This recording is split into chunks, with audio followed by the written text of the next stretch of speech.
In this video, we'll be talking about how to solve AMC MCQs effectively. Hey everyone, welcome back to my channel. I'm Surbhi, an international medical graduate, and I have recently cleared my AMC MCQ and clinical exam. Before we jump into the questions, I'll give you 3 tiny habits that will save your time and prevent getting lost in those long stems. Use them every time and your accuracy will go up. Read the last line first. This will tell you what question is actually asking. Is it about diagnosis, first line investigation, gold standard investigation, or management? Second tip is quickly scan through your options. This will give you an idea where to focus, and then you can read your question with an aim. Then start reading your STEM from the very first line. Now when you are reading your STEM, focus on the age of the patient, gender of the patient, any past medical history, or any other clue that will help you to reach the answer. Alright, now let's jump into the MCQ questions. So if you look at this question, in this they are asking which one of the following is a known complication of this boy's condition. We'll scan through the options quickly and then we'll read the STEM from the very first line. So 5-year-old boy present with 3-day history of bilateral knee and ankle pain. On examination he is afebrile, joints are tender without swelling, inflammation or synovial thickening. There is a full range of joint movements. He has a palpable purpuric rash on his legs and buttocks with some ecchymotic lesion around his ankle. He has no lymphadenopathy nor hepatosplenomegaly and the heart sounds are normal. On investigations, FBC, blood urea, electrolytes and liver function tests are normal.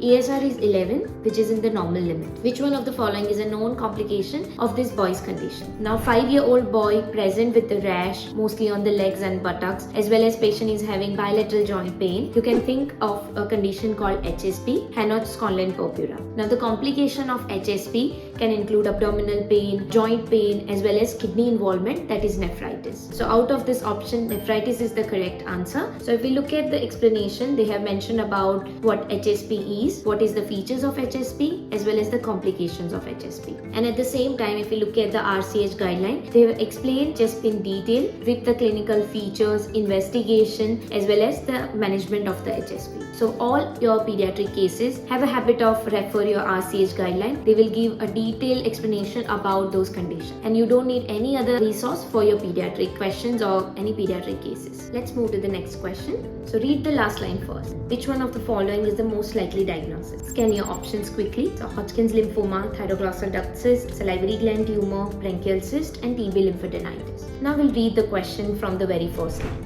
A 25-year-old woman present with a 2-month history of a painless mass appearing in the neck. Examination shows a 5 cm fluctuant smooth round mass in the anterior triangle of the neck as illustrated, partly covered by upper third of the sternomastoid. Which one of the following is the most likely diagnosis? Now let's rule out the options. Hodgkin's lymphoma. It can be painless, but the lymph node will be fixed and matted. It won't be a fluctuant or cystic in consistency. Thyroglossal duct cyst. It will present in the midline and it will move with the protrusion of the tongue. Salivary gland tumor. It is present in front of the ear and you can palpate it bimanually. It won't present in the lateral side of the neck. So that's also ruled out. Then the branchial cyst. Branchial cyst can be the right answer because it's a painless, smooth round and cystic in consistency present on the lateral side of the neck. TB lymphadenitis. In this condition, the lymph nodes will be fixed or matted. Also, it can present in the form of abscess. So that is also ruled out. And if you look at the explanation, they have given some information about branchial cyst as well as other options. At the same time, check out your RACGP guidelines. They have few articles on the neck lumps. One of the article has a very good table on anatomical location of the neck lump. So check those articles out. Also, it will help you in investigation and management of those neck lumps. Also a practical study tip, make a weekly schedule and do your topic from handbook as well as from question banks together. This will give you an entire idea about those topics. Also whenever you are preparing, have a habit of making a small notes, and whenever you are going for a coffee or a walk, try to revise it. This small memory boost will beat the huge cram session. And believe me, without revision, your entire preparation will go waste. If this helped, hit the like and subscribe. I'm uploading one of this every week, so drop in the comment which topic do you want next. I'll bring more questions and step-by-step approach. Good luck with your preparation. I'll see you in my next one.